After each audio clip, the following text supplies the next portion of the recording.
கேட்பதாக 1 தெசலோனிக்கர் புத்தகம் 5ஆம் அதிகாரம் 24ஆம் வசனம். உங்களை அழைக்கிறவர் உண்மை உள்ளவர், அவர் அப்படியே செய்வார். உங்களை அழைக்கிறவர் உண்மை உள்ளவர், அவர் அப்படியே செய்வார். கொஞ்சம் சவுண்டை குறைச்சிக்கணும். உங்களை அழைக்கிறவர் உண்மை உள்ளவர், அவர் அப்படியே செய்வார். எந்த நோக்கம், எந்த திட்டம், எந்த காரணத்திற்காக தேவன் நம்மை அழைத்தாரோ அந்த நோக்கத்தை நிறைவேற்றி கொடுப்பதற்கு அவர் உண்மையுள்ளவர். அவர் ஆமாம், அவருடைய நோக்கத்திற்காக அழைத்தாலும் சரி, நம்முடைய வாழ்க்கையின் ஒரு மேன்மைக்காக தேவன் அழைத்தாலும் சரி, எந்த நிலையில் அவர் அழைத்தாரோ, எந்த நிலையில் நம்மை தெரிந்து கொண்டாரோ அந்த காரியத்தை நம்முடைய வாழ்க்கையில் செய்து முடிப்பதற்கு அவர் உண்மையுள்ள தேவன். அவர் ஆமாம், நம்முடைய தேவன் பல விதங்களில் உண்மையாக இருக்கிறவர் என்று சொல்லி வேதத்தில் பல இடங்களிலே சொல்லப்பட்டிருக்கிறது. அவருடைய வார்த்தையில் அவர் மிகவும் உண்மை உள்ளவர். தன்னை பொறுத்த மட்டிலே அவர் சொன்ன வார்த்தையை அவர் நிறைவேற்றி கொடுத்தவர். அவர் ஆமாம், ஆண்டுக்கு வாய்ப்பு கொண்டவதாக. அதைத்தான் மக்கள் நம்பலை, அவர் சீசர்களை நம்பவில்லை. ஆனால் அவர் சொன்ன வார்த்தையின்படியே அவர் அப்படியே செய்தார். அவர் ஆமாம், அவரை சொல்லப்படுது, அவர் சொன்னபடியே உயிர்த்தெழுந்தார். ஹல்லேலூயா, கர்த்தருக்கு பாய் மாட்டவதாக. அவர் சொன்னார், நான் இப்படிப்பட்ட பாடுகள் கஷ்டங்கள் அனுபவித்து மரித்து அடக்கம் பண்ணப்பட்டு 3ஆம் நாளிலே உயிரோடு எழுந்து அதோடு முடிக்கலை, நான் உங்களுக்கு முன்னே கலிலியாவுக்கு போவேன்னு சொன்னார். ஆமாம், கர்த்தருக்கு பாய் மாட்டவதாக. சீசரெல்லாம் வந்தாங்க. சிலுவையில் அடிக்கப்பட்ட இயேசுவை கல்லறையில் அடக்கம் பண்ணுவதை பார்த்தார்கள். பார்த்துட்டு கர்த்தருக்கு பாய் மாட்டவதாக அங்கே இருந்துட்டாங்க. அவங்க என்ன நினைச்சிருக்கணும்? ஆண்டவர் சொல்லியிருக்கிறார் கலிலியாவுக்கு போக வேண்டும் என்று சொல்லியிருக்கிறார், கலிலியாவுக்கு உங்கள் முன்னே போவேன்னு சொல்லியிருக்கார், நம்ம போவோம். ஏன்னா கலிலியா எருசலேமிலிருந்து கலிலியாவுக்கு போவது ஏறக்குறைய 400-500 கிலோமீட்டர் தூரம் இருக்கிறது. இவர்கள் போகும் நேரமும் ஆண்டு சொன்ன நேரம் சரியாக தான் இருக்கும். இவர்கள் இயேசுவை சிலுவையில் இருந்து கல்லறையில் வச்ச உடனே எங்கே புறப்பட்டுருக்கணும்?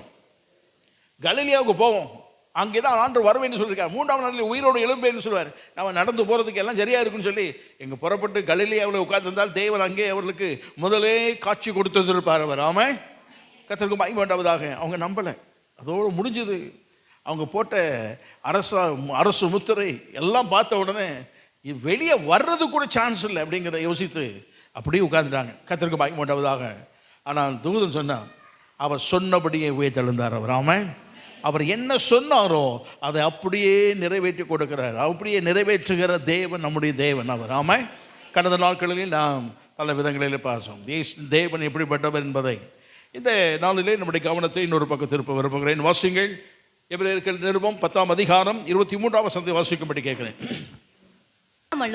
நம்முடைய நம்பிக்கையை அறிக்கையிடுகிறதில் அசைவில்லாமல் உறுதியாய் இருக்க கடவோம். வாக்குத்தத்தம் பண்ணினவர் உண்மை உள்ளவராய் இருக்கிறாரே. ஆண்டவருக்கு மகிமை உண்டாவதாக. அல்லாமலும் நம்முடைய நம்பிக்கையை அறிக்கையிடுவதில் அசைவில்லாமல் உறுதியாய் இருக்க கடவோம். ஆமாம், என்ன காரியத்திற்கு என்று சொன்னா, அவர் வாக்குத்தத்தம் பண்ணி இருக்கிறார். நமக்கு என்ன செய்திருக்கிறாரு? வாக்குத்தத்தம் பண்ணி இருக்கிறார். வாக்குத்தத்தம் பண்ணினவர் உண்மை இல்லவராய் இருக்கிறார். நம்முடைய ஆண்டவரை குறித்து சொல்லும் போது பல விதங்களிலே உண்மை இல்லவர் என்று சொல்லும் போது அவர் வாக்குத்தத்தம் பண்ணினவர் உண்மை இல்லவர். இன்னொரு சொன்னார், அவர் வார்த்தைகளை உண்மை இல்லவர். அவர் ஆமாம், கர்த்தருக்கு ஸ்தோத்திரம் உண்டாவதாக. வாக்குத்தத்தம் பண்ணினார், அது உண்மை என்று சொல்லி வேதத்தில் வாசிக்கணும். அவர் ஒரு முறை சொல்லி மறுமுறை மாற்றுகிற தேவன் அல்ல. தெரியாமல் சொல்லிவிட்டேன் மனோகரன், தயவு செய்து நான் மன்னித்துக் கொள்ள வேண்டும். உனக்கு அந்த நேரத்தில் நான் சொன்னேன், இந்த நேரம் என்னால் செய்ய முடியாது, மன்னிக்க ஒன்று தான் வார்த்தையை விட்டு வரவே வராது. அவர் தம்மை தாம் ஒரு காலம் மறுதளிப்பதில்லை. ஆமாம், கர்த்தருக்கு மகிமை உண்டாவதாக. ஆனால் அவர் சொல்ல, அவருடைய வார்த்தைகளை நாம் கேட்டு, அவருடைய வசனங்களை நாம் கேட்டு அப்படியே நம்புன்னு சொன்னால் நம்முடைய வாழ்க்கையில் அவர் சொன்ன வார்த்தையை நிறைவேற்றி கொடுக்க வல்லவர். அவர் ஆமாம், கர்த்தருக்கு மகிமை உண்டாவதாக. நம்முடைய ஆண்டவர் வாக்கு தத்துவத்திலே உண்மையுள்ளவர். சரி, அந்த வாக்குத்தத்தத்தில் உண்மை உள்ளவரை குறித்து அப்போஸ்தலர் பவுல் வேறு விதத்திலே அவன் தெரிவிக்கிறான். வேறு விதத்தில் அவன் புரியும்படியாய் பல காரியங்களை கொரிந்தியர் சபைக்கு எழுதுகிறான். வாசிங்கள், 2 கொரிந்தியருக்கு எழுதின நிருபம் 1ஆம் அதிகாரம் 20ஆம் வசனத்தை வாசிக்கும்படி கேட்கிறேன். எங்களால் தேவனுக்கு மகிமை உண்டாகும்படி, எங்களாலே தேவனுக்கு மகிமை உண்டாகும்படி தேவனுடைய வாக்குத்தத்தங்கள் எல்லாம், நல்ல கவனிங்க, தேவனுடைய வாக்குத்தத்தங்கள் எல்லாம் இயேசு கிறிஸ்துவுக்குள் ஆம் என்றும் அவருக்குள் ஆமென் என்றும் இருக்கிறது. அவருக்குள் ஆமென் என்றும் இருக்கிறது. கர்த்தருக்கு மகிமை உண்டாவதாக. ஆமென். நல்லா கவனிக்கும்படி கேட்கிறேன். வாக்குத்தத்தங்கள் எல்லாம், தேவனுடைய வாக்குத்தத்தங்கள் எல்லாம் இயேசு கிறிஸ்துவுக்குள் எப்படி இருக்குதான்? ஆம். அதோடு மாத்திரமல்ல, அவருக்குள் ஆமென் என்று இருக்கிறது. தேவன் ஒரு வார்த்தையை சொல்லுகிறார், வாக்குத்தத்தம் சொல்லுகிறார். அந்த வாக்குத்தத்தை சொல்லிவிட்டு அது இல்லை என்று இராமல், அது கொஞ்சம் மேலே உள்ள வசனத்தை வாசிக்கப்பட்டு கேட்கிறேன். உங்களுக்குள்ளே பிரசங்கிக்கப்பட்ட தேவகுமாரனாகிய இயேசு கிறிஸ்து ஆம் என்றும் அல்ல என்றும் இராமல் ஆம் என்றே இருக்கிறார். அப்படின்னா என்ன அர்த்தம்? ஆண்டுடைய பாதையிலே, ஆண்டுடைய பகுதியிலே வாக்கு தத்துவம் ஒன்றை சொல்லிவிட்டால் அது இல்லை என்று ஒரு காலம் இருக்காது. அது எப்போதுமே ஆம் என்று இருக்கும், ஆமேன் என்று தான் இருக்கும். ஆமேன், ஆம் என்றும் ஆமேன் என்றும் தொடர்ச்சியாய் வரக்கூடிய ஒன்று. கர்த்தருக்கு மகிமை உண்டாவதாக. இங்கே சொல்ல போது தொடர்ச்சியாய் வரக்கூடியதான அற்புதமான ஒரு வார்த்தை. வாக்குத்தத்தம் என்றால் என்ன என்பதை குறித்து நம்ம யோசிக்க வேண்டும். வாக்குத்தத்தத்தை எதற்கு கொடுக்கிறார், ஏன் கொடுக்கிறார், என்ன அப்படின்னா, தம்முடைய பிள்ளைகளுடைய வாழ்க்கையில ஒரு மேன்மை அடைவதற்கு, அல்லது தம்முடைய பிள்ளைகளுக்கு ஆசீர்வாதம் கொடுக்க வேண்டும் சொல்லி அவரே விரும்புவது, தேவனை விரும்பி கொடுக்கக்கூடியதான வார்த்தைகள். கர்த்தருக்கு மகிமை உண்டாவதாக.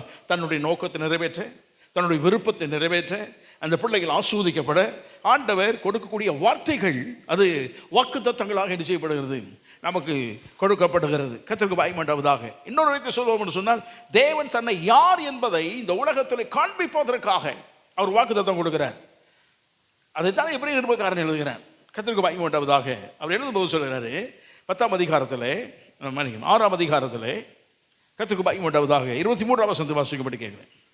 அல்லாமலும் நம்முடைய நம்பிக்கையை அறிக்கையிடுகிறதில் அசைவில்லாமல் உறுதியாய் இருக்க கடவோம். வாக்குத்தத்தம் பண்ணினவர் உண்மை உள்ளவராய் இருக்கிறாரே. கர்த்தருக்கு மகிமை உண்டாவதாக. எப்படி சொல்கிறாருன்னு சொன்னா, தனக்கு மேலே ஒருவர் இல்லாதபடினாலே, கர்த்தருக்கு மகிமை உண்டாவதாக.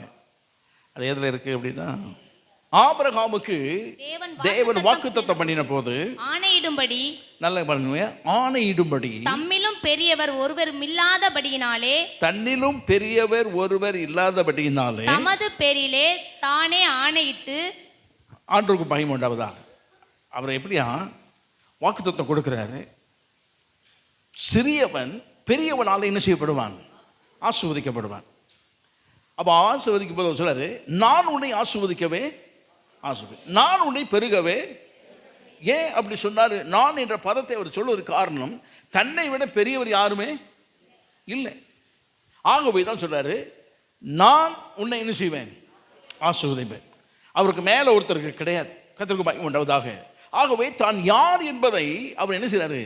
வாக்குத்தத்தம் கொடுக்கும்போது அவர் நிரூபித்து காட்டுகிறார். தன்னை விட மேலான ஒருவர் இந்த உலகத்தில் யாருமே கிடையாது. கர்த்தருக்கு மகிமை உண்டாவதாக. இன்னொரு விதத்தை சொல்ல சொன்னார், அதைத்தான் இயேசு சொன்னார். இயேசு சொல்லும் போது, என் நாமத்தினாலே நீங்கள் பிசாசில் என்ன செய்வீங்க? துரத்துவீங்க, வியாதிகள் சுஸ்தமாக்குவீங்க. ஏன் அப்படின்னா, இந்த இயேசு என்ற நாமத்திற்கு மேலாக எதுவுமே கிடையாது. வானோர் பூதலத்தோர் யாவுடைய முழங்கால் முடங்கும், சர்வலோகமும் அவருடைய பாதபடி கீழ்ப்படுத்தப்பட்டிருக்கிறது. கர்த்தருக்கு மகிமை உண்டாவதாக. அவருக்கு மேலாக இந்த பூமியில் எந்த நாமும் கிடையாது. பரலோகத்திலும் அவருடைய நாமமே மகத்தான ஒரு நாமம். ஆமாம், கர்த்தருக்கு மகிமை உண்டாவதாக. ஆகவே தான் கிறிஸ்து இயேசுவுக்குள் கொடுக்கப்பட்ட, தேவனால் கொடுக்கப்பட்ட வாக்குத்தத்தங்கள் அது அப்படியே இருக்கிறாம் என்றும் ஆமேன் என்றும் அங்கே என்ன செய்கிறது? இருக்கிறது. கர்த்தருக்கு ஸ்தோத்திரம் உண்டாவதாக. நம்முடைய ஆண்டவர் ஒரு வார்த்தையை சொல்லிவிட்டார்னு சொன்னார், அது அப்படியே ஆகும். ஆமாம், அப்படியே ஆகும். அதான் சொல்லப்படுது. அவர் சொல்ல வெறும் வார்த்தை இல்லை, வார்த்தை சொல்லிவிட்டு அவர் மன்னிக்க வேண்டும் என்று சொல்லிட்டு போகிற ஆண்டவர் அல்ல. கர்த்தருக்கு ஸ்தோத்திரம் உண்டாவதாக. அந்த வார்த்தைகளை தேவ ஜனங்கள் பெற்றுக்கொண்டு அவர் கிறிஸ்துவுக்குள் வளருவதற்காக இந்த வாக்குத்தத்தங்கள் எல்லாம் தேவன் கொடுத்ததெல்லாம் அப்படியே காலங்கள் நடுவே என்ன செய்யப்பட வேண்டும்? நிறைவேற்றப்பட வேண்டும். இந்த வாக்குத்தத்தம் சொல்லப்பட்டிருக்கிறது. கர்த்தருக்கு மகிமை உண்டாவதாக. எல்லா வாக்குத்தத்தங்களும் வேதாகமத்திலே சொல்லப்பட்டிருக்கிறது. சில வேளைகளிலே நாம் என்ன செய்கிறோம் அப்படின்னு சொன்னால், நமக்கு விருப்பமான வாக்குத்தத்தங்களை அப்படி இதில் கொஞ்சம், அதில் கொஞ்சம், அப்படி கொஞ்சம், இப்படி கொஞ்சம் எடுத்து நம்ம வச்சுக்கிட்டு, இது எனக்கு தேவன் செய்தார் கொடுத்தார்னு சொல்லுகிறோம். உண்மைதான், அது எழுதப்பட்டது, தேவனால் எழுதப்பட்டது உண்மைதான். ஆனால் அப்படி நமக்கு வளைவாக அல்லது நமக்கு சாதகமாக எடுத்துக்கொள்ளக்கூடிய வசனங்களை அப்படி நாம் எடுத்துக்கொண்டு வாக்குத்தத்தம் என்று சொல்வதில்லை. தேவனே நமக்கு நேரடியாகவோ, தெய்வ மனுஷன் மூலமாகவோ, வேத வசனத்தின் மூலமாகவோ, சொப்பனத்தின் மூலமாகவோ, தரிசனத்தின் மூலமாகவோ அந்த வசனங்கள் என்ன செய்யப்பட வேண்டும்? என்ன செய்யப்பட வேண்டும்? சொல்லப்பட வேண்டும். அந்த வார்த்தைகள் கட்டாயம் எப்படி இருக்குன்னா ஆம் என்றும் ஆமென் என்று இருக்கும். இன்னொரு வைத்து சொல்கிறேன், கர்த்தருக்கு பயப்பட்டவதாக. இந்த வசனத்தில், இந்த கொரிந்தியர் வசனத்தை வாசிக்கும் போது 2 குரூப் பார்க்குறோம். கர்த்தருக்கு பயப்பட்டவதாக. 2 பெர்சனாலிட்டி, 2 ஆளத்துவ தன்மையை நாம் பார்க்கிறோம். ஒன்று வாக்குத்தத்தம் கொடுத்தவர். ஒன்று யாரு? கொடுத்தவர். இன்னொன்று வாக்குத்தத்தம் பெற்றுக்கொண்டவர். 2 பேர் இருக்கிறாங்க. நல்லா கவனிக்கப்பட்டு கேட்குது. கர்த்தருக்கு பயப்பட்டவதாக. 2 வார்த்தைகளை நாம் அடிக்கடி பேசக்கூடிய வார்த்தைகள். இந்த 2 வார்த்தை நம்ம அடிக்கடி என்ன செய்வோம்? யார்கிட்டனாலும் பேசுவோம். கூப்பிட்டீங்களா? ஆமாம் கூப்பிட்டோம். அதை உறுதிப்படுத்துவதற்கு என்ன செய்கிறோம்? சிலர் இது இருக்குதான்னு கேட்டால் இல்லை அப்படி சொல்கிறோம். இந்த ஆம் என்றும் இல்லை என்று அடிக்கடி என்ன செய்வோம்? சொல்லணும். ஆம் என்று சொல்லிவிட்டால் அடுத்த பகுதி அது அப்படியே என்ன செய்ய வேண்டும்? ஆக வேண்டும் என்பது ஒரு கட்டம் என்ன செய்கிறது? இருக்கிறது. நம்முடைய ஆண்டவர் வாக்குத்தத்தம் கொடுக்கிறார். வாக்குத்தத்தம் கொடுத்து விட்டு அவர் சொல்றார், ஆம் நான் தான் கொடுத்தேன். அப்படி என்றால் அது அப்படியே உங்கள் வாழ்க்கையில் என்ன செய்யும்? உங்களுடைய வாழ்க்கையில் அது நிறைவேறும் என்பதை அவர் சுட்டி காட்டுகிறார். கர்த்தருக்கு பயப்பட்டவதாக. அப்போ 2 பேரில் யார்? ஒருத்தர் கொடுத்தவர், ஒருத்தர் யாரு? பெற்றுக்கொண்ட நபர். சரி, 2 பேரும் இருக்கிறோம். இந்த 2 பேர் பெற்றுக்கொண்ட 2 பேர் இருக்கும்போது ஒருத்தர் கொடுத்திருக்கார் வசனத்தை. இதில் யார் ஆம் என்று சொல்வது, யார் ஆமேன் என்று சொல்வது? ஒருத்தர் இருக்கிறார், வாங்கின ஒருத்தர் இருக்கிறார். அவன் ஆம் என்றும் ஆமேன் என்று சொல்வதற்கு யார் ஆமேன்னு சொல்லணும், யார் ஆம் சொல்லணும், அல்லது யார் ஆமேன்னு சொல்லணும் அப்படிங்கிறத ஒரு முதல்ல பாரு. கர்த்தருக்கு பயப்பட்டவதா. உங்களை தான் பார்த்து கேட்கணும். யார் சொல்லணும்? முதலாவது யார் சொன்னாரோ அவர் தான் சொல்லணும். ஆமென். கர்த்தருக்கு பயப்பட்டவதாக. வாக்குத்தத்தம் அவர் கொடுக்கிறார். கர்த்தருக்கு ஸ்தோத்திரம் உண்டாவதாக. வாக்குத்தத்தத்தை கொடுத்து விட்டு அவரே சொல்லுகிறார், ஆம் நான் தான் கொடுத்தேன், வாழ்க்கையில் அப்படியே ஆகட்டும். ஆமென். முதலாவது கொடுத்த வாக்குத்தத்தங்களை நம்முடைய வாழ்க்கையில் நிறைவேற்றப்படுவதற்கு வாக்குத்தத்தத்தின் தேவன் அதை உண்மையில் என்பதை நிரூபிப்பதற்கு அவரே முதலாவதாக ஆம் என்றும் ஆமேன் என்றும் சொல்லப்பட வேண்டும். ஆமென். கர்த்தருக்கு பயப்பட்டவதாக. தேவன் சொல்லுகிற ஒன்றை அப்படியே நாம் ஏற்றுக்கொண்டு விசுவாசிப்போம் என்று சொன்னார். நம்முடைய வாழ்க்கையில் இந்த வாக்குத்தத்தம் தேவனாலே ஆம் என்றும் ஆமேன் என்றும் கட்டாயம் சொல்லப்படும். ஆமென். இங்கே தான் இருக்கீங்களா? கர்த்தருக்கு பயப்பட்டவதாக. இதில் பல பகுதியை நான் வாசிக்கிறேன். பல பகுதி தேவன் வாக்குத்தத்தமாய் கொடுத்தார். ராஜாக்களின் புத்தகத்திலே 7ஆம் அதிகாரம் 1ஆம் வசனத்திலே ஒரு சம்பவம் இருக்கிறது. வாசிங்க. அப்பொழுது எலிசா, கர்த்தருடைய வார்த்தையை கேளுங்கள். நாளை இந்த நேரத்தில் சமாரியாவின் வாசலிலே ஒரு மரக்கால் கோதுமை மா 1 சேக்கலுக்கும் 2 மரக்கால் வார்கோதுமை 1 சேக்கலுக்கும் விற்கப்படும் என்று கர்த்தர் சொல்லுகிறார் என்றான். வாசிட்டீங்களா? சரி, கேள்வி. இதில் தேவன் சொன்ன வார்த்தை அப்படி கடைசி சொல்லப்படுறது என்று கர்த்தர் ஒரு மனிதனை வைத்து கர்த்தர் சொல்லியிருக்கலாம். ஆனால் சொன்னது யார் தான்? இந்த வசனத்தை அல்லது இந்த வாக்குத்தத்தமான வசனத்தை சொன்னது யார் தான்? கர்த்தர் தான் சொன்னார். சொல்லப்பட்ட ஒரு மனுஷன் பாத்திரமாக இருக்கலாம், விட்டுருங்க. கர்த்தர் தான் நேரடியாக ஜனங்களுக்கு என்ன இருக்கிறார்? சொல்லியிருக்கிறார். சொல்லும் போது என்ன சொல்றாரு? கர்த்தர் எலிசாவின் மூலமாய் பேசும்போது கேளுங்கள். முதல்ல நாள் நேரம் குறிக்கிறார். என்னது குறிக்கிறாரா? நாளைக்கு இதே நேரம், நாளைக்கு கர்த்தருக்கு பயப்பட்டவதா. அவர் சொல்லும் போது நாளைக்கு இதே நேரம். 2வது எந்த இடம் சொல்றாரா?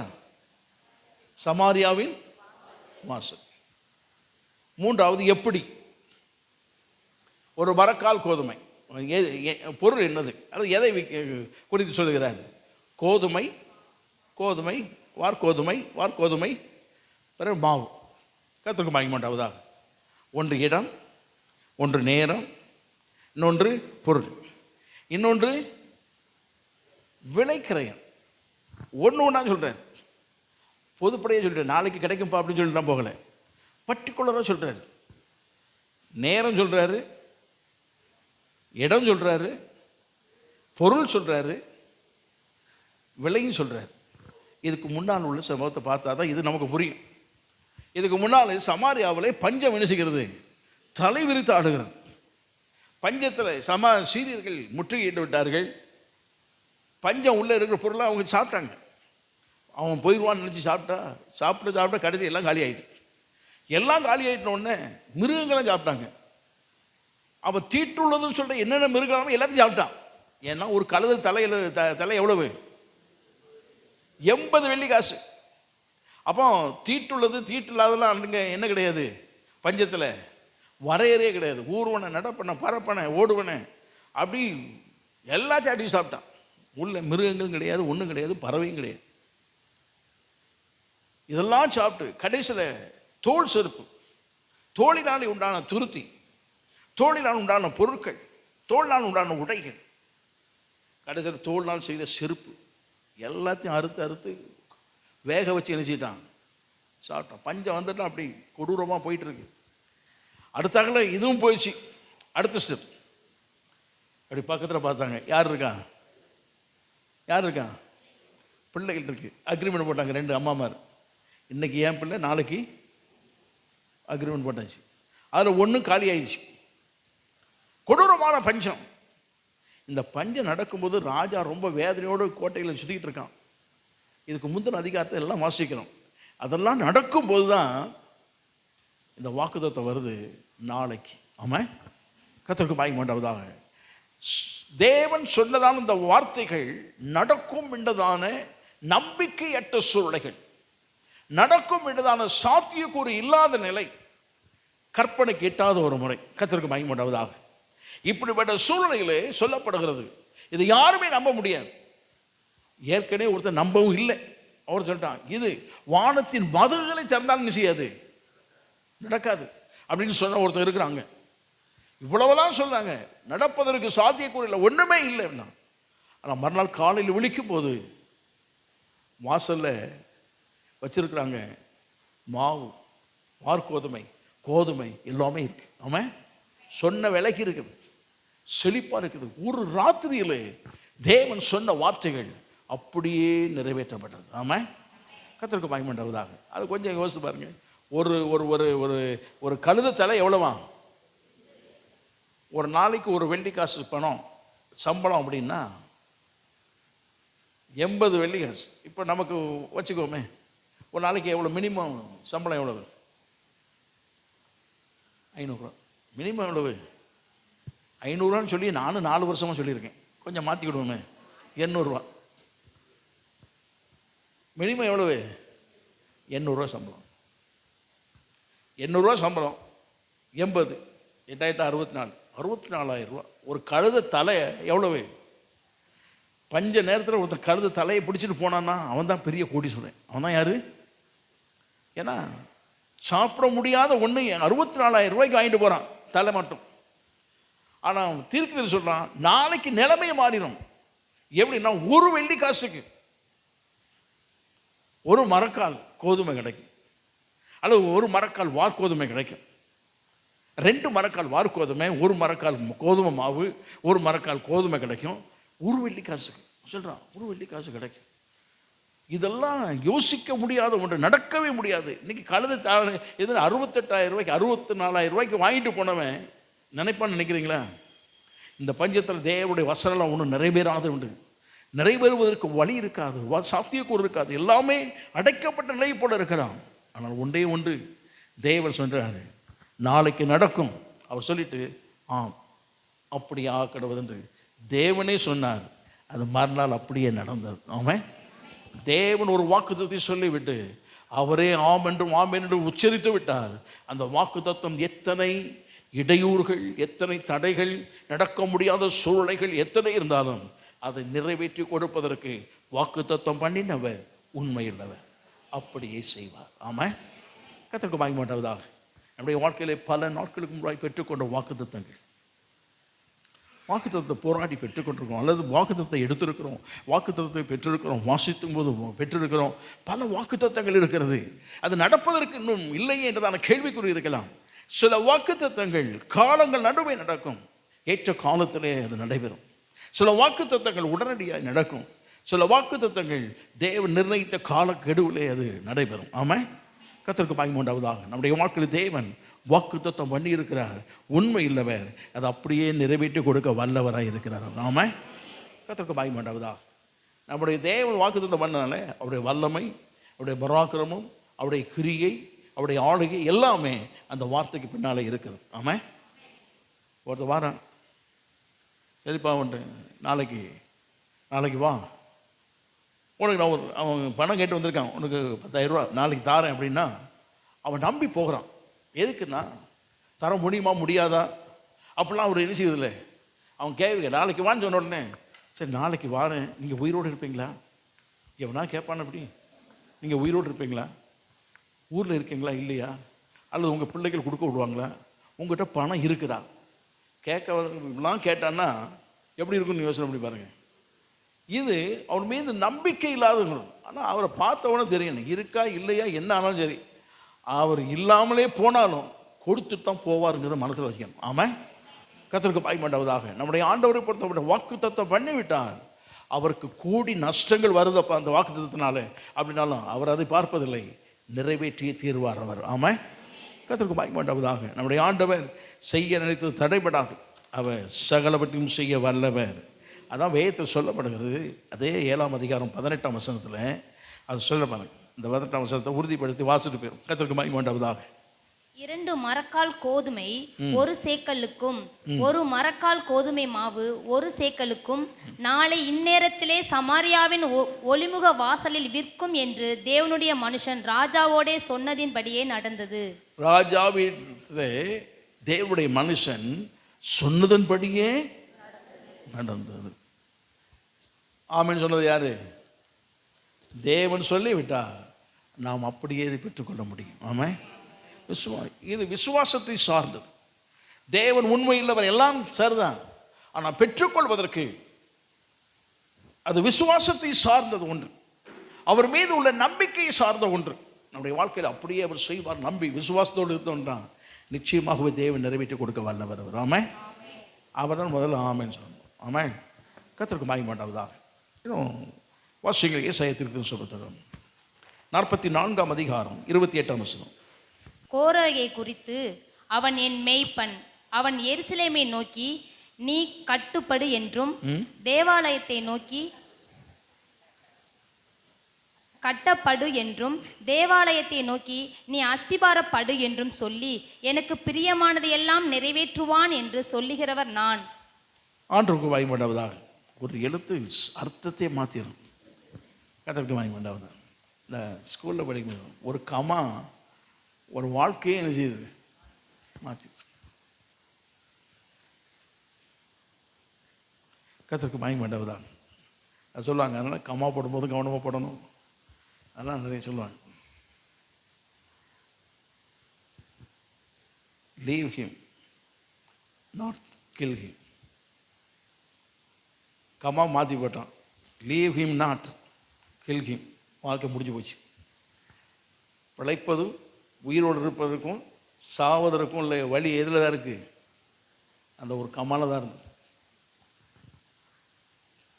கட்டுப்படு என்பதற்கும் கட்டப்படு என்பதற்கு என்ன இருக்குது? கட்டுப்பட்டு அங்கே இருந்துருக்கு, அவ்வளோதான். வேலையும் செய்ய முடியாது, ஒன்றும் செய்ய முடியாது. கட்டப்படுன்னா வேலை நடந்துக்கிட்டே இருக்கும். ஆமாம், கர்த்தருக்கு மகிமை உண்டாவதாக. அதில் சொல்லப்படுகிறது. ஏசாயா சொல்லுகிறேன் ஒரு வார்த்தை சொல்லுவேன். கோரேசை குறித்து, அவன் என்னுடைய மேய்ப்பன், அவன் எருசலேமை நோக்கி என்ன செய்வானா? எருசலேமை சொல்றான் கட்டப்படு அப்படின்னு சொல்றான். கட்டப்படு என்னும் தேவாலயத்தை நோக்கி என்ன செய்யப்படு? அஸ்திவாரப்படு என்று சொல்லி எனக்கு பிரியமானது எல்லாம் என்ன செய்வானா? செய்வான். ஏசாயா சொல்லுகிறான். இவன் சொல்லக்கூடிய காலம் என்னது? நடந்த காலம் எது? நிறைவேற்றப்பட்ட காலம் எது? யோசனை பயங்கர ஆச்சரியமா இருக்கும். இவன் சொல்லும் போது இஸ்ரவேல் ஜனங்களுக்கு ஏசாயா சொல்லுகிறான், கோரேஸ் எனக்கு வெயிட் பண்ணுப்பா, எனக்கு ரொம்ப முக்கியமான ஒரு ஆள், அவன் எருசலேமுக்கு கட்டப்படுமா. எல்லாம் சொல்றாங்க ஏசாயை பார்த்து. எருசலேம் இப்போ எப்படி இருக்குது? சூப்பராக இருக்குது. இப்போ சூப்பராக இருக்குது. எருசலேம் எப்படி இருக்குது? எருசலேம் காம்பேக்ட் சிட்டி அப்படி சொல்றாங்க. அது எல்லா வசதிகளையும் என்ன செய்யப்பட்டது, இருக்கக்கூடிய ஒரு அற்புதமான ஒரு ஒரு ஒரு பட்டணம். அதுக்கு இன்னொரு தேவை என்று சொல்லக்கூடிய அளவிற்கு ஒன்றும் இல்லை, எல்லாமே இருக்கு. அது இப்போது எசேக்கியா காலத்திலே வாழ்ந்து கொண்டிருக்கிறாங்க. எசேக்கியா காலத்தில் சிட்டி இன்னும் டெவலப் ஆனிச்சு. எப்படி ஆயிருந்தது அப்படின்னா, கீகோன் பள்ளத்தாக்கில் இருந்து அண்டர் கிரவுண்ட் மூலமாக என்ன செய்ய கொண்டு வந்துட்டான், சீலோமா குளத்துக்கு தண்ணீர் கொண்டு வந்துட்டான். ஆகவே ஜனங்கள் வெளியே தண்ணிக்கு போகணும் அவசியம் இல்லை, கோட்டைக்குள்ளேயே அவன் இருப்பான்.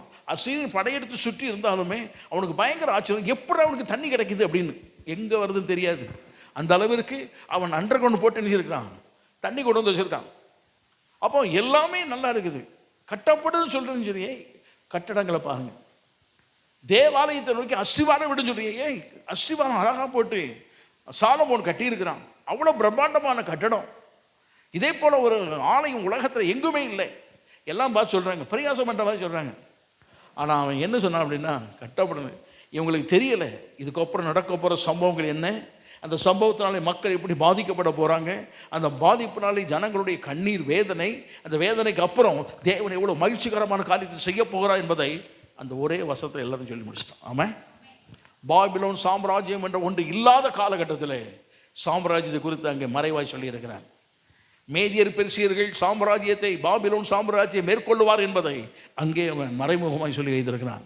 அதிலே வரக்கூடிய கோரேஸ் யாரு, அந்த மேதிய மன்னன், பெர்சிய மன்னன், அவர்கள் கோரேஸ் என்று ஒருவன் எழுப்புவான். கோரேஸ் அவங்களுடைய டைட்டில், தரியு என்பது அவங்களுடைய டைட்டில், இந்த ராஜாக்களுடைய டைட்டில் பேர். பார்வோன்னு சொல்றான் இல்லையா, பார்வோன்னு சொன்னால் அது எகிப்தினுடைய பொதுவான ராஜாக்களுடைய பேர் பார்வோன். கர்த்தருக்கு மகிமை உண்டாவதாக.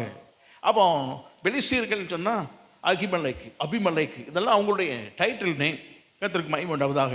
நம்ம டைட்டில் சோழ ராஜா, சேரர்கள், பாண்டியர்கள். பாண்டியன் பாண்டிய ராஜா அவனை மேற்கொண்டான், பாண்டிய ராஜா அவனை மேற்கொண்டான்.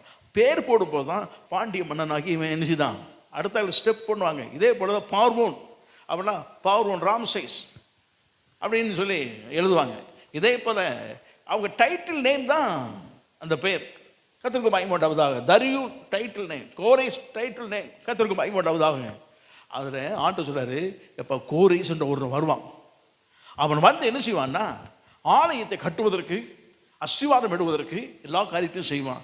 அவங்களுக்கு அதை புரிந்து கொள்ளவே முடியவில்லை. தேவன் சொன்ன வார்த்தைகள் அவர் சொல்லிட்டு, ஆண்டவரே ஆம் என்று சொல்லிட்டார். அப்படியே நடக்க கடவுள் சொன்னான்.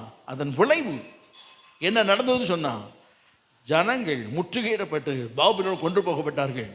அங்கே இருந்தவர்கள் கண்ணீர் வேதனை, மறுபடியும் நமக்கு வாழ்க்கை இல்லை, துளிர் விடாது கலங்கின போது எரேமியா சொன்ன வார்த்தையின்படி 70 ஆண்டுகளுக்கு திரும்பி வருவார்கள். அப்போ வேதத்தை வாசிக்க வாக்குத்தத்தம் வருது, கோரேஸ் வருவான்.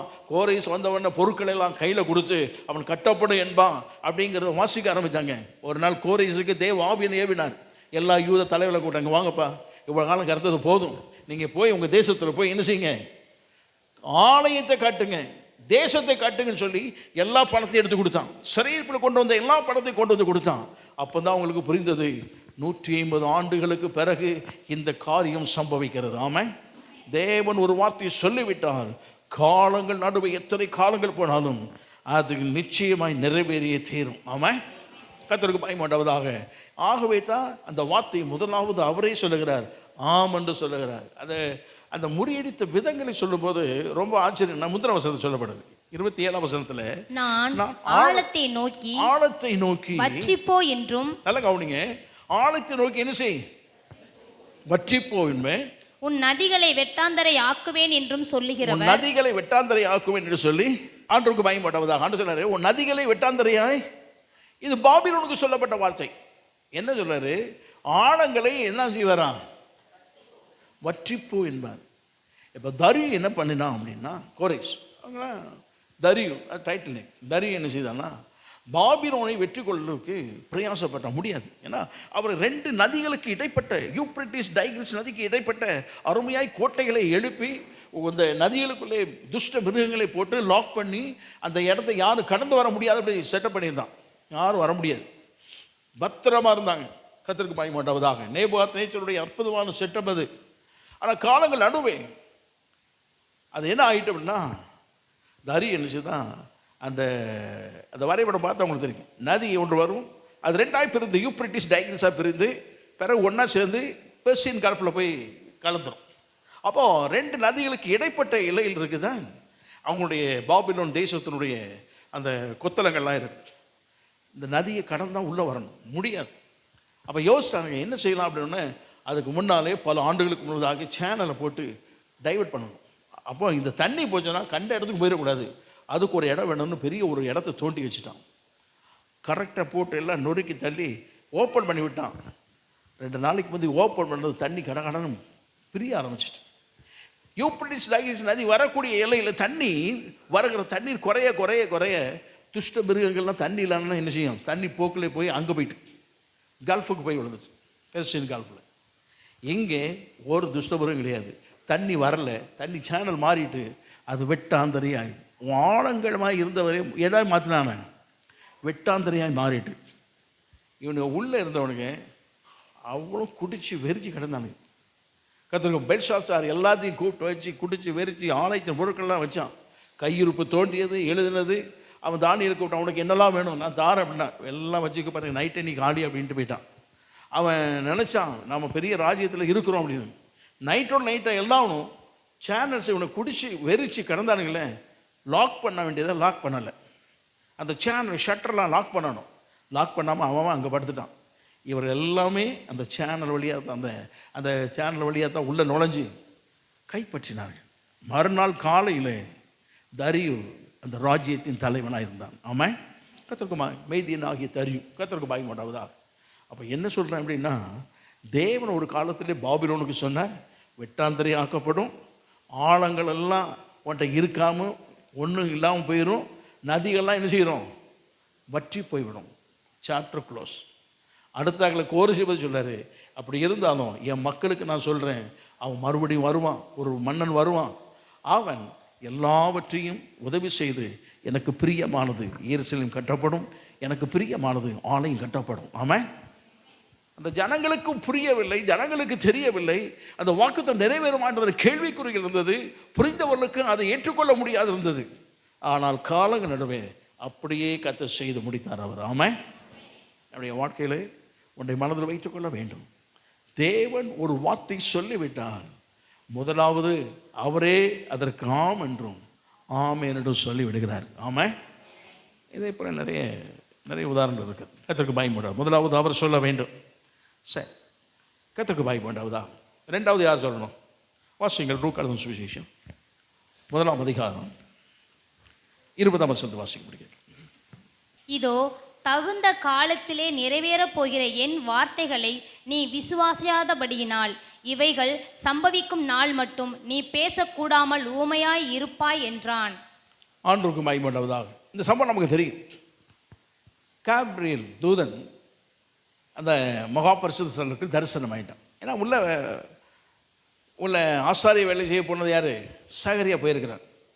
அவங்களுக்கு கொடுக்கப்பட்ட லிஸ்ட்டு படி ஒவ்வொரு மாதமும் ஒவ்வொருத்தரும் என்ன செய்வாங்க, அந்த வேலை செய்வதற்கு உள்ளே போவாங்க. தூபம் காட்டுவதற்கு உள்ளே போனவன் அது மகா பரிசுத்த ஸ்தலம் இருக்கிறது, பரிசுத்த ஸ்தலம் இருக்கிறது. அந்த ஆலயத்திற்குள்ளே போய் தூபம் காட்டும் போது ஒரு காரில் தேவதூதன் நிற்கிறார். சகரியாவே அப்படின்னா அவனுக்கு பயங்கர ஆச்சரியம். ஒரு வேண்டுதல் கேட்கப்பட்டது. என்னடா இது வேண்டுதல் கேட்கப்பட்டது, நீ ஒரு குமாரனை என்ன செய்வாய்? அவனுக்கு பயங்கர கேட்ட காலம் இது. திருமணம் முடிஞ்சு 2 வருஷம் குழந்தை இல்லைன்னு கேட்டிருப்பான், ஒரு 10 வருஷம் கேட்டிருப்பான். அதோட ஜெபமே நினைச்சிருக்கும் போயிருக்கும். இனி கிடைக்கப்பட்ட நம்பிக்கையும் இல்லை. ஆனால் ஆண்டவர் சொல்றாரு, இந்த தேவதூதன் தான் உனக்கு ஒரு குமாரன் என்ன செய்வாங்க. தூபம் காட்டினவன் தூபத்தை வச்சுட்டான். இது நடக்கவே நடக்காது, இது என்ன செய்யாது, இது நடக்காது. கொண்டு வந்து சொல்றது யாரு? நான் தூதனாக இருந்தாலும் சொன்ன ஆள் யாரு? தேவன் சொன்னார். தேவன் வார்த்தையை சொல்லியிருக்க, நான் உன்ட்ட வந்து சொல்றேன், நீ இது விசுவாசிக்கலை, நீ என்ன செய்திருக்கணும் அப்படின்னா, உடனே முழங்கால் போட்டு எத்தனை காலங்கள் வயது என்ன போனாலும் தேவனுடைய வார்த்தை என்ன செய்யாது, மாறாது. அவர் என்னைக்கு சொன்னாலும் சரி, அது 100 வயதில் சொன்னாலும் சரி. அவனுக்கு முன்னோர்கள்லாம் இருக்காங்க, ஆபிரகாமுக்கெல்லாம் இருக்காங்க. அதை நினச்சாது அந்த மேகம் போட்ட திரளான சாட்சிகள் அங்கே இருக்குதுல்ல, விசுவாசத்தின் சாட்சிகள்லாம் இருக்குது. ஆபிரகாம் நினைச்சது, அவன் நினைச்சிருக்கணும். சாராளுக்கு இப்படி தான் சொல்லுது. சாராள் எங்கேன்னு கேட்குறான்.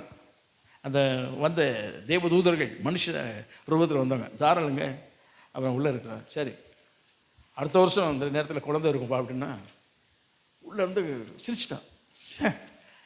இவ்வளோ வயதாகி எனக்கு குழந்தையா அப்படின்னு சொல்லும் போது, சிரிக்காத, பார்க்க பார்க்க சிரிப்பணி, பார்க்க பார்க்க. அதான் ஈசாக்குன்னு பேர் வச்சா. ஈசாக்குன்னா என்ன பேர்? நகைப்புல சிரிப்பு தான்.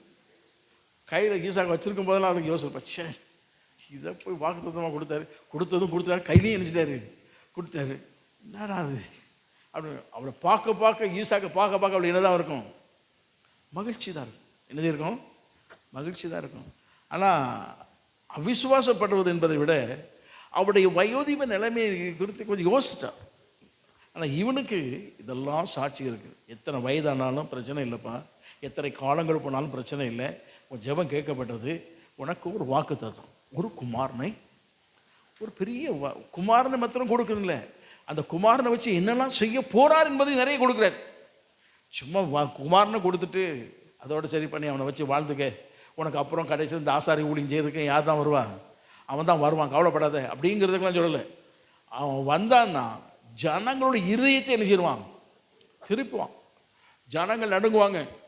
அவன் ஒரு முக்கியமான ஒரு ஆளுப்பா, ஒரு முக்கியமான நபருக்கு முக்கியமான ஆள் அவன் தான் அப்படின்னு சொல்லி எல்லாமே சொல்கிறான். உனக்கு அதை நம்பவே இல்லை. அவன் என்ன செய்யணும்? சொன்ன உடனே முழங்கால் பண்ணிட்டு, ஆம் ஆண்டவரே, ஆமென், இதை உங்களுடைய வசனம் என்பதை நான் அப்படியே ஏற்றுக்கொள்கிறேன், அது அப்படியே ஆக கடவுது. ஆமென். ரெண்டாவது, இவன் சொல்லியிருக்கணும். இவன் சொல்லலை. சொல்கிற வரைக்கும் என்ன செய்யணும்? நீ முதல்ல அந்த இதை பார்க்குற வரைக்கும் நீ சொல்ல மாட்டேன், நீ அமைதியாகவே இரு அப்படின்னு ஊமையாகிட்டு போயிட்டான். அது என்னைக்கு அவன் பார்த்தானோ அன்னைக்கு அவன் சொல்லுகிறான், ஆம் ஆண்டவரே, அப்படியே ஆகிறது. ஆமாம், கர்த்தருக்கு பயமாட்டாவதாக. ஆண்டவர் முதலாவது சொல்லுவார், வாக்குத்தத்தம் சொல்லிவிட்டு நமக்கு அவர் நிறைவேற்றி கொடுப்பதற்கு. பெற்றுக்கொண்ட நாம் ரெண்டாவது சொல்லணும், ஆம் ஆண்டவரே, ஆமீன் ஆண்டவரே, ஆமாம், நீ சொன்னது நீர் தான், ஒத்துக்கொள்கிறேன், அது அப்படியே ஆகட்டும் என்பதை என் வாழ்க்கையை அர்ப்பணம் செய்கிறேன். ஆமாம். மரியாள்கிட்ட அதே தான் சொன்னார். மரியாளுக்கு பயங்கர கேள்விக்குறி, இது எப்படி ஆகும்? அவள் கேட்குறான், இது எப்படி ஆகும்? நான் புருஷனை அறியேனே. அது ஒரு கேள்வி, ஒரு பிரச்சனை தான். அது மற்ற எல்லையை போல இல்லை, இது சகரியா மாதிரி பிரச்சனை இல்லை. இதுக்கு வேறு ஒரு பிரச்சனை. அதுக்கு அவளுக்கு ஊமியாக்கிட்டு போனால் பெரிய பிரச்சனை ஆயிடும். அதனால் அவர் சொன்னார், உனக்கு விளக்கு, அவளுக்கு விளக்கு கொடுத்தாரு, இம்மானும் 2 பேரிடுவாயாக. அவன் சகல ஜனங்களுடைய பாவங்களை நீக்கி சுத்திகரிப்பார். அவர் இப்படிப்பா மேசியா எதிர்பார்த்துங்களே, உன் வயிற்றில் தான் கர்ப்பவதியாக போகிறாரு, உன் வயிற்றில் தான் என்ன செய்ய போகிறாரு, பிறக்க போகிறான்னு சொன்னேன். அவள் உடனே என்ன செய்தான்? அப்படியே ஆக கடவுள் ஆமென் என்று சொல்வதற்கு நான் உமது அடிமை. ஆமாம், அப்படியே இல்லை. அவள் அர்ப்பணம் செய்த உடனே அப்படியே ஆக கடவுள். கர்த்தருக்கு பயமாட்டார் தான், அது அப்படியே ஆயிற்று. ஆமாம். தேவன் வாக்கு தத்துவம் பண்ணின ஒரு உண்மை இல்லவர், அப்படியே செய்வார். அதை அவர் முதலாவது பவுல் சொல்லுகிறான், அவர் தான் முதலாவது ஆம் என்று ஆமென் என்று சொல்லணும். ரெண்டாவது ஏற்றுக்கொள்கிற நாம் ஆம் என்று ஆமென் என்று சொல்லும்போது தேவன் அற்புதமாய் நம்முடைய வாழ்வில் நிறைவேற்றி கொடுக்க வல்லவர் அவர். ஆமாம், கர்த்தருக்கு மகிமையுண்டாவதாக. நம்முடைய வாக்குத்தத்தம் எப்படி இருக்குன்னு சொன்னால், வாக்குத்தத்தை பெற்றுக்கொண்டு அப்படி போனவன்றல்ல, வாக்குத்தத்தை பெற்றுக்கொண்ட நாம் ஒன்று சொல்லணும், ஆம் என்றும் ஆமென் என்றும் இருக்கட்டும். ஆமாம். அதுக்கு தான் பரலோகத்திலே அந்த வார்த்தை இருக்குது, கர்த்தரே வாரும் ஆட்டுக்குட்டியான வாரம்னா ஆம் என்றும் ஆமேன் என்று எல்லாம் ஒருமித்து நினைச்சுதாங்க. இது உலகத்தில் மட்டும் சொல்லப்படுவதில்லை, பரலோகத்திலும் சொல்லப்படுகிற வார்த்தை அது. ஆமாம், கர்த்தருக்கு பயமாட்டாவதா. நம்முடைய வாழ்க்கையில் ஆம் என்றும் ஆமேன் என்றும் இந்த வாக்கு தத்தங்கள் இருப்பதாக. ஆமாம். அதை ஆண்டு சமூகத்தில் ஜெபிக்க போதெல்லாம் சொல்லுவோம், ஆண்டவரே நம்முடைய வாக்கு தத்தங்கள் ஆம் என்று இருக்கிறது, அது ஆமேன் என்று என் வாழ்க்கையில் நடைபெறும். ஆமாம். இதற்கு ஜெபம் பண்ணுவோமாக. கர்த்தர் தம்முடைய வல்லமை விளங்கப்பட்டு வரார். ஆண்டு சமூகத்தில் தாழ்த்தி கொள்ளும். ஆண்டவரே, வாக்கு தத்தம் பண்ணினவர் உண்மையுள்ளவர், அது அப்படியே செய்வார். அதைத்தான் சொல்லுறான், ஆம் என்றும் ஆமேன் என்றும் இருக்கிறது. Praise the Lord. அவர் கொடுத்த வாக்கு தத்தங்கள் எல்லாம் நிறைவேறக்கூடியது. எல்லாம் வேதத்தில் சொல்லி பாருங்க. தேவன் ஒரு வார்த்தை கொடுத்து விட்டால் அதை நிறைவேற்றுவதற்கு அவரே சொல்லுகிறார், அப்படியே ஆகும். நீங்கள் கவலைப்பட வேண்டாம், நீங்கள் ஒன்றுமே செய்ய வேண்டாம். இதுக்கு மேலே எங்களால் ஒன்றும் செய்ய முடியாத நிலை வருகிறது. அப்போது தேவன் வாக்குத்தத்தம் கொடுக்கிறார். அந்த வாக்குத்தத்தம் பெற்றுக்கொண்ட போதும் நிறைவேறுமா இல்லை என்றதான கேள்விக்குறிகள் இருந்தது. செங்கடலுக்கு முன்னாடி நிற்கும்போது இந்த சூழ்நிலையை பார்க்கிறோம். ஆண்டவர் சொல்லுகிறார். அப்ப சொல்லும் போது வித்தியாசமா சொல்லுங்க. முதல்ல நீங்க நில்லுங்க, ரெண்டாவது பாருங்க, மூணாவது நீங்க சும்மா தான் இருப்பீங்க, நாலாவது கர்த்தர் உங்களுக்கு யுத்தம் பண்ணுவார். இன்று காண்கிற எய்த்தினை நாளை காண மாட்டீங்க. இவ்வளவும் சொன்னார். இதெல்லாம் அவங்களுக்கு கொடுக்கப்பட்ட அப்போதுள்ள சூழ்நிலைக்கு ஏற்ற வாக்குத்தத்தங்கள். சூழ்நிலை நம்முடைய வாழ்க்கையில் இன்றோ நாளையோ சூழ்நிலைகளே தேவன் தந்த வசனங்கள் நிறைவேறவில்லை என்ற கேள்விக்குறியில் இருக்கலாம். ஆனால் ஒன்றே ஒன்று, அவர் சொன்னார், அது அப்படியே ஆகும். உண்மை இல்லவர் அப்படியே செய்வார். வாக்குத்தத்தம் பண்ணினவர் உண்மை இல்லவர், அவர் அப்படியே செய்வார். சொல்லுவோம், ஆம் ஆண்டவரே, அது அப்படியே ஆக கடவுது. ஆமீன் ஆண்டவரே. வாக்குத்தத்தம் செய்த கர்த்தரே, வாக்குமார் உண்மை நாதனே. வாக்குத்தத்தம் செய்த கர்த்தரே, வாக்குமார உண்மை நாதனே. உன் வாக்கை நம்பி வந்து நிற்கிறோம், வல்ல ஆவி மாறி ஊற்றுமே. உன் வாக்கை நம்பி வந்து நிற்கிறோம், வல்ல ஆவி மாறி ஊற்றுமே. தேவனே நீ பெரியவர், பெரியவர், தேவனே நீ பரிசுத்த, தேவனே நீ நல்லவர், தேவனே நீர் வல்லவர், வல்லவர். உம் வாக்கை நம்பி வந்து நிற்கிறோம், வல்ல ஆவி மாறி ஊற்றுமே. உம் வாக்கை நம்பி வந்து நிற்கிறோம், வல்ல ஆவி மாறி ஊற்றுமே. Praise the Lord. Hallelujah. வாக்குத்தத்தம் பண்ணவர் உண்மை இல்லவர், அவர் அப்படியே செய்வார்.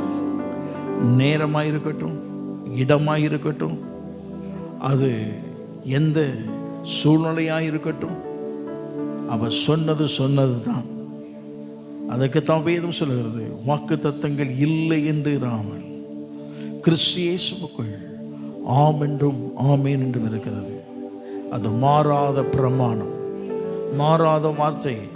அது ஒரு நாள் நிறைவேறாமல் போவது இல்லை, அது நிறைவேறியே தீரும். உடனடியாய் நிறைவேற்றக்கூடியது இருக்கலாம், காலங்கள் நடுவில் நிறைவேற்றக்கூடியதாக இருக்கலாம், அதன் காலம் என்று இருக்கிற எல்லையிலே இருக்கலாம். நீடித்த காலத்தை போல சிலவைகள் தெரியலாம், ஆனால் ஒரு நாளும் அது ஏமாற்றுவதில்லை. வசனங்கள், வார்த்தைகள் நம்மை ஒரு நாளும் ஏமாற்றாது. அந்த வாக்குத்தத்தங்கள், தேவன் சொன்ன வார்த்தைகள் எதுவாக இருந்தாலும் அதை பிடித்து கொண்டு அப்படியே ஏற்றுக்கொள்வோம். நீ செய்ய வல்லவர், நீர் உண்மை இல்லை கர்த்தரையா, அதை நீர் அப்படியே செய்வீர் என்ற நம்பிக்கை எங்களுக்கு இருக்கிறது. நீ செய்வீர் அப்படி சொல்வோம் என்று சொன்னால் தேவன் மாற்றங்களை உண்டு பண்ண வல்லவர். அவர் கிருபை செய்வாராக, கிருபை செய்வாராக. ஹல்லேலூயா. ஸ்தோத்திரம் ஆண்டவரே. ஸ்டீவன் ஜெபிக்க கேட்கிறேன்.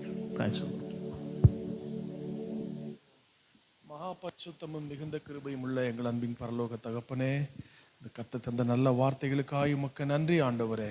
உடைய சமூகத்திற்கு வந்து ஆண்டவரே உண்மையுள்ளவர் என்பதை நாங்கள் பலவித கோணங்களிலே போதகரிடத்திலிருந்து கற்றுக்கொள்ளத்தக்கதான கிருபைகளை தந்தீரே, உமக்கு நன்றி ஆண்டவரே. அப்பா, நாங்கள் ஆராதிக்கிற தேவன் நீர் உண்மையுள்ளவர், நீர் வாக்கு மாறாதவர், நீர் எவ்வளவேனும் பொய்யுரையாத தேவன் ஆண்டவரே. உம்முடைய சாயலின்படி சிருஷ்டிக்கப்பட்ட நாங்களும் உம்மை போல உண்மையுள்ளவர்களாய் நாங்கள் காணப்பட வேண்டும். ஹல்லேலூயா. வானையிட்டதிலே நஷ்டம் வந்தாலும் தவறாதிருக்கிறவனே கர்த்தருடைய கூடாரத்திலே தங்கியிருப்பான் என்று சொல்லப்பட்டிருக்கிறது ஆண்டவரே. சொல் தவறாதவன் பூரண புருஷனாய் இருக்கிறான் என்று சொல்லப்பட்டிருக்கிறது சொல்லப்பட்டிருக்கிறது ஆண்டவரே. உம்முடைய பிள்ளைகளாகிய நாங்கள் சொல் தவறாதவர்களாக இருக்கணும் ஆண்டவரே. யோசுவா சொன்னது போல கர்த்தர் இஸ்ரவேலுக்கு சொன்ன வார்த்தைகளில் ஒன்றாகிலும் தவறி போகவில்லை, எல்லாம் நிறைவேறிற்று என்று சொல்லி, அதே போல எங்கள் வாழ்க்கையிலே ஆண்டவரே கர்த்தர் வாக்கு பண்ணியிருக்கிறீர் ஆண்டவரே. இஸ்ரவேலை ஆசீர்வதிப்பதே கர்த்தருக்கு பிரியம் ஆண்டவரே. அப்பா, எங்களை ஆசீர்வதிக்க நீர் உண்மையுள்ளவராக இருக்கிறீர். there is no expiry date for your promises Father. உம்முடைய வாக்குத்தத்தங்களுக்கு காலாவதி என்று ஒன்றும் இல்லை ஆண்டவரே. அப்பா, நீர் எப்படியாயிலும் செய்து முடிப்பீர். இடைப்பட்ட வேளையிலே எங்கள் வாழ்க்கையிலே எங்கள் படகை அசைக்கும்படியான புயல் காற்றுகள் வெள்ளங்கள் வரலாம். ஆனால் அந்த நேரத்திலேயும் பவுலை போல எனக்கு சொல்லப்பட்ட பிரகாரமாகவே நடக்கும், ஏனென்றால் வாக்கு கொடுத்தவர் உண்மையுள்ளவர், எப்படியும் அதை நிறைவேற்றுவார் என்கிற நிச்சயத்தோடு நாங்கள் தேவனுடைய வாக்கை பிடித்து கொண்டு ஒவ்வொரு நாளும் கடந்து செல்ல கர்த்தர் எங்கள் ஒவ்வொருவருக்கும் பலனையும் கிருபையும் தருவீராக. பேசின தாசனை மறைத்து நீர் வெளிப்பட்டிருக்கிறீர், நன்றி ஆண்டவர். ஹல்லேலூயா. பெற்றுக்கொண்டவர்களாய் உண்மையுள்ளவர்களாய் நாங்கள் வாழ எங்களுக்கு பலன் தாரும், கிருபை செய்யும். துதிகன மகிமை ஸ்தோத்திரங்கள் எல்லாம் உமக்கே தருகிறோம், இரட்சகர் இயேசு கிறிஸ்துவின் நாமத்திலே பிதாவே. ஆமென், ஆமென். ஆத்துமாவே கர்த்தரை ஸ்தோத்திரி, ஆத்துமாவே கர்த்தரை ஸ்தோத்திரி.